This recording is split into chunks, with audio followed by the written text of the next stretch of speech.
students. Thank you for joining me today in this class on personality development. In this video, we will look into some of the theories of personality.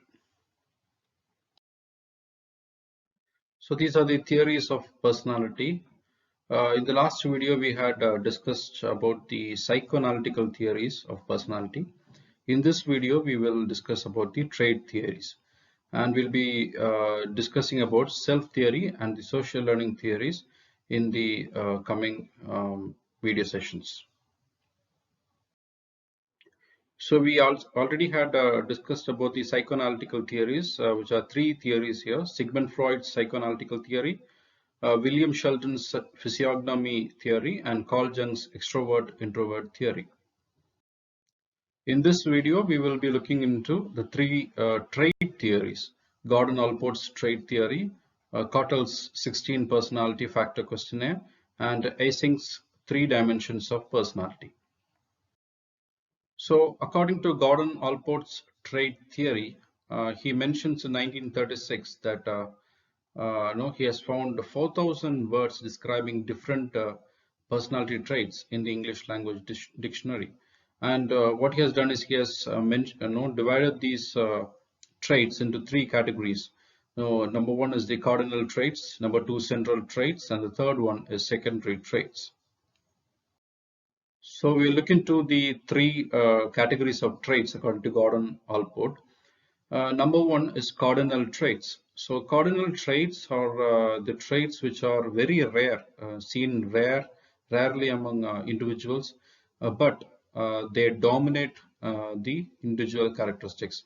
For example, we can say Machiavellian characteristic, or narcissistic characteristic, or Don John, or Christ-like. So when we say someone is Machiavellian, we tend to say that he has a cunning nature.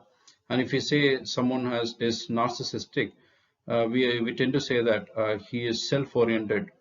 Okay, and if we say that someone is Don John, we are trying to say that he is a woman seducer. And if we say that someone is Christ-like, we are implying that he is simple and a humble being. So we know these characteristics actually define a personality. So that is what is called the cardinal traits. Second one is central traits.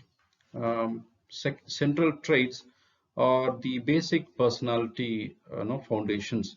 They are actually they occupy the major characteristics of a personality. For example, someone is intelligent, someone is honest, someone is shy, someone is anxious. Okay, these are some of the examples of central traits. And when we talk about the third kind of trait, with secondary traits, they are the traits related to attitudes or preferences of a personality.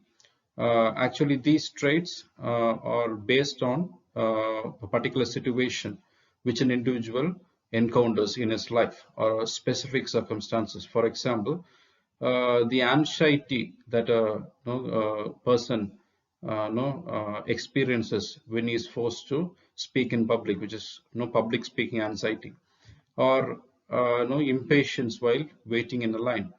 So these are some of the situations wherein individuals tend to show a different characteristic, and these characteristics are called secondary traits. So the second one is Cottel's 16 personality factor questionnaire. So Raymond Cottel, in 1946, what he has done is he has used computers to analyze the 4,000 traits listed out by Gordon Allport. So he has narrowed them down to 171 and then to finally 16. So these are 16 characteristics that have been mentioned by Cottel in his 16 personality factor questionnaire. So these are, when you see from top to bottom, reserved versus outgoing, less intelligent versus more intelligent, affected by feelings versus emotionally stable, submissive versus dominant, serious person versus happy-go-lucky person. Now, some people might be expedient and some people might be conscientious, which is, some people might go by their own thinking or by the situations, and some people might go based on their conscience. Now, some people might be timid and some people might be venturesome or adventurous. Some people might be tough-minded and some sensitive. Now, some people trusting and some suspicious all the time. Some people practical and some people very imaginative. Some people forthright up to the point, and some people might be shrewd or cunning in nature. Some people self-assured, and some people might be apprehensive or thinking always thinking negative about the situations. Some people might be conservative or traditional. Some people might experiment on new things. Some people might be group dependent, and some might be self-sufficient, living by their own. Some people might be uncontrollable, and some people are controlled. Some people are relaxed, and some people are tense. So these are the 16 personality factors which have been narrowed down by Cato. So third one is Eysenck's three dimensions of personality, according to British psychologist Hans Eysenck. So he has developed a model of personality based on three universal traits: introversion versus extroversion, neuroticism versus emotional stability, and psychoticism. So when we talk about introversion, the individuals who are introverts tend to focus on their inner experiences or inner selves, and they tend to be quiet and reserved. When we talk about extroversion, those people tend to focus on the outward environment or the people around them, and they tend to be very sociable and very easygoing. And when you talk about neuroticism and emotional stability, this has something to do with moodiness versus even temperance. So neuroticism refers to an individual's tendency to become upset or emotional suddenly based on the no outward circumstances or situation around them. While the emotional stability refers to staying calm or remaining emotionally stable or constant. And psychoticism tends to uh, uh, explain about the individuals who are who have some mental illness, who are uh, so